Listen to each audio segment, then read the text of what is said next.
Good morning, hello, welcome to the TriathlonDan YouTube channel. Welcome to another day of triathlon training. Out for a run this morning. Hello, morning. Out for a run this morning with a local group, so we're doing about 12 miles or so, just nice and steady. But I've probably titled this video something to do with time trial bike spec changes, and I'm thinking that's going to be the main focus of the video, but just wanted to prove that I'm still doing some training on it. 7 miles in, so not too far to go.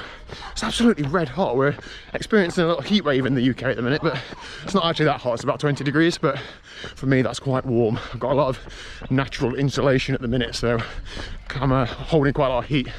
Anyway, let's get this run done, get some breakfast, and I'll see you later for some TT bike talk.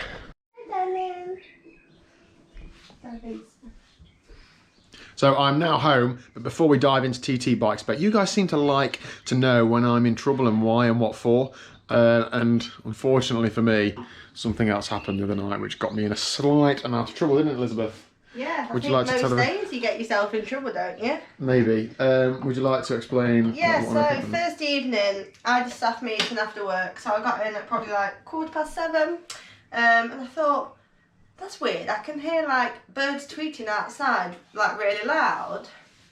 I thought, oh, it sounds like there's a door open. So I walked through and happened to notice that the back door was wide open. So I said to Daniel, oh, what time did you go out? And when he got in, he said, oh, about 10 to 6. So from 10 to 6 till 7:15, anyone could have just come inside. But I said, well, the most valuable thing in my life is my bike, and I was riding it, so what's the problem? I just completely forgot it was the cat whining to go out. He tripped me up and got me to let him out, and I left the door open so he could come back in, but it just went out. Anyway, that's it now, isn't it? What have you done this morning? So I've just got back from a 10-mile run, hence I probably look a bit bedraggled. I wanted 12 miles, but I just didn't have it in me today. I think the heat was a bit of a shock to the system. I've had a bad cold all week as well, so I think, you know, I know it's making excuses, but that's what happened. So. Yeah. So what did you do when you got to 10 miles?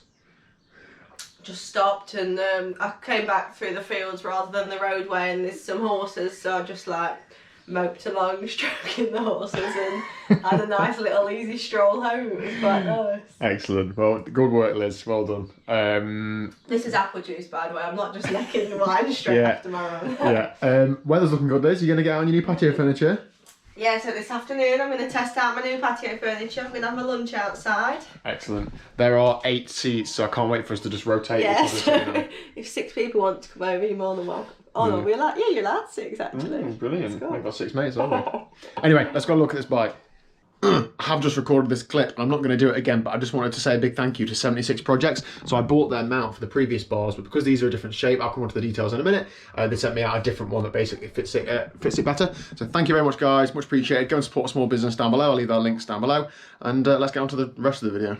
Okay then, so several hours and one great nap have passed since that little clip, but let's have a look at the TT bike. I think on the wall is actually a good place to show it. Just bear in mind, I've been time trialing now and riding a TT bike for like 5 or 6 years, so I feel like I'm at the point where I've tried most components, I've tried most brands and most things, and I have come to the conclusion that I do like buying the quality products because the cheaper ones only fail at some point and cause you to buy more things. So I was trying to, when I built this bike, you know, buy the decent kit that is going to last, not necessarily the most expensive, but often those things do go hand in hand. So I did have, where's the one I made earlier? Here we go. I did have some USC extensions on the bike at the front. They fitted on there just nicely. However, and they were fine, but they were just a little bit too short. Like many men, I just needed a little bit more length.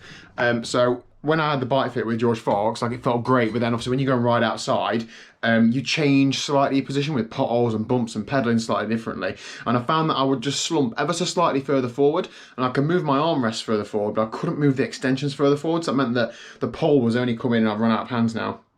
I was only like covering one finger in my hand, and I couldn't really change gear. I just needed a little bit more length on the arms. So the USC poles have not been cut in any way, so I couldn't go any longer.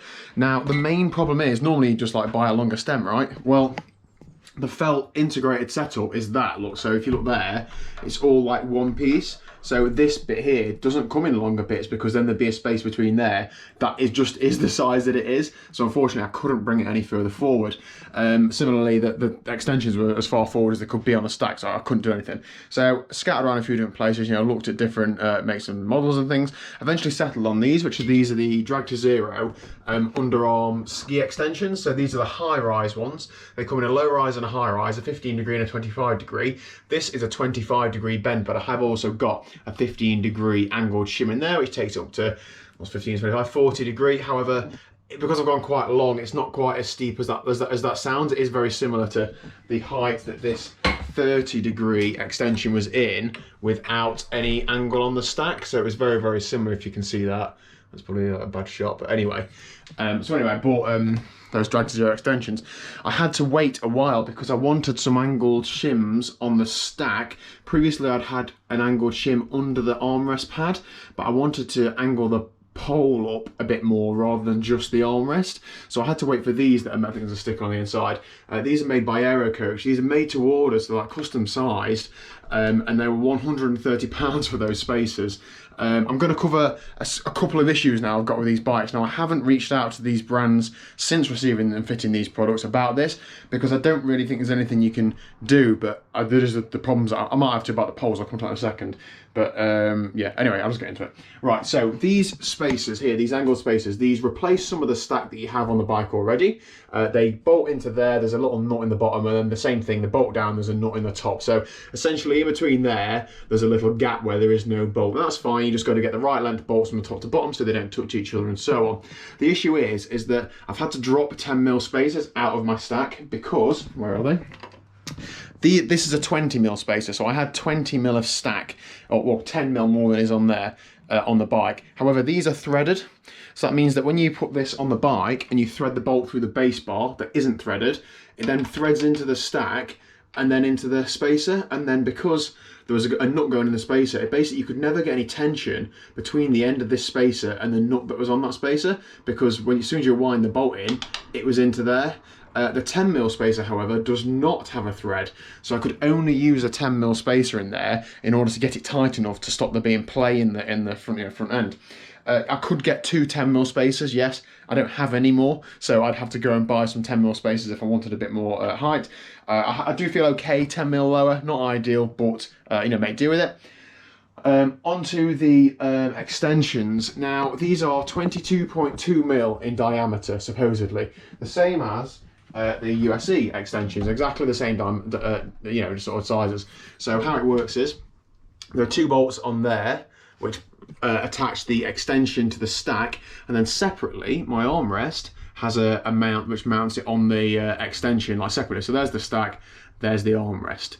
I've had to put some gaffer tape around it, as you can see. So that around the pole there's a layer of gaffer tape. Why is that?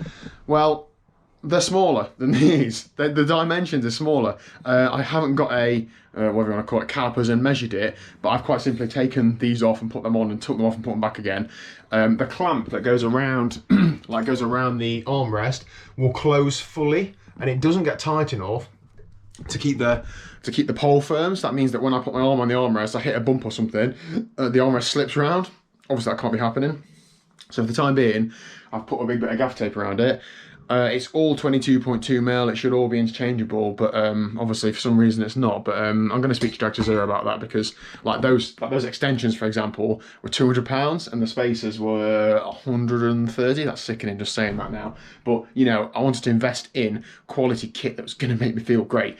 And don't get me wrong, now I feel great and the position feels good, but I'm just not happy relying on a bit of tape to stop my components slipping. I have tested it, it does feel okay, but like I've got a 100 mile TT in a couple of days and that'll be the real test. But even then I feel like I need a more permanent solution than a layer of gaffer tape. So that's where I am. That's my TT bike front end setup swap. I have also, the Eagle Eyed have already spotted this, got a new front wheel. So this is a Hunt Aerodynamicist 82mm front wheel. Now, according to the Hunt data, these do test faster than the Zip 808 Firecrest front wheel, which is the wheel that I was using previous to that. Whether it actually is or not, I don't really know. It's supposed to be 2 watts at a range of yours, whatever. The main reason for going to this wheel was I wanted a tubeless wheel setup for racing. I've read a lot about tubeless. I think it suits racing in that if you get a normal puncture, then it stands a chance of sealing and you don't have to stop. I'd still carry a tube on a long event, I think, because if you get a bigger hole in your tyre, you might need to stick a tube in it or a patch on the tyre or something. But I just wanted to give it a go. I have also been able to go to a slightly faster tyre, so the Vittoria Corsa Speed. Now, I wanted to get, as I said, a set, so I also ordered their rear disc in March time this year. It was due to be delivered at the end of May. Now I know a lot of this is outside of their control, but I had an email this week saying that instead of the end of May, it's going to be September actually when the wheel comes. Obviously that's after pretty much all of race season. We're doing a few hill climbs, but nothing other than that. So I've still got the zip for the time being, but I want to have, and this might be just OCD, maybe I'm being too OCD, I don't know. I want to have a matching wheel set. I don't want to have to run a different rear to different front. I like just having a matching one, I don't know why. So I might have to rethink that. Annoyingly, obviously I've already used the front wheels, I can't send that front one back, but I'm just trying to think about other options right now. A lot of suppliers don't have anything in stock. Some places that do, the discs are literally £2,000, and I'm not throwing £2,000 at a disc wheel that I'm going to use about 10 times a year.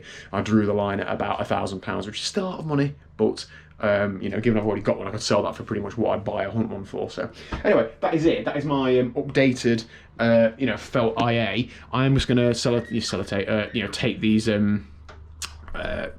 wires down a bit just so a bit more aero. Other than that, that's pretty much how I'm going to use it for this TT in a couple of days. I have also stolen Liz's Speedmax CFSLX rear bottle mount.